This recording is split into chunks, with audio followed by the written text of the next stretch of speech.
শিক্ষকতা মানে যন্ত্রণা, সরকারি অনুদানে জীবন চলে না। সম্মানিত দর্শক শ্রোতা, শিক্ষকরা বহুদিন যাবৎ তাদের এই স্বল্প বেতন দিয়ে যে তাদের জীবন চলছে না, সরকার বাহাদুরকে বিভিন্ন ভাষায় তারা নিয়ে আসছে।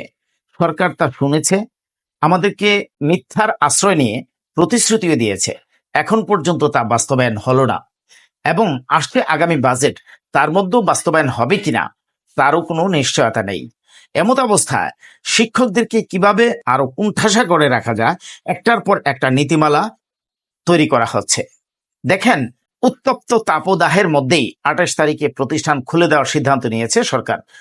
ঠিক আছে, এখন এবং আবার নির্দেশনায় বলা হয়েছে শিক্ষণ ঘাটতি পূরণের জন্য পরবর্তী নির্দেশনা দেওয়া আগ পর্যন্ত শনিবার প্রতিষ্ঠান খোলা থাকবে।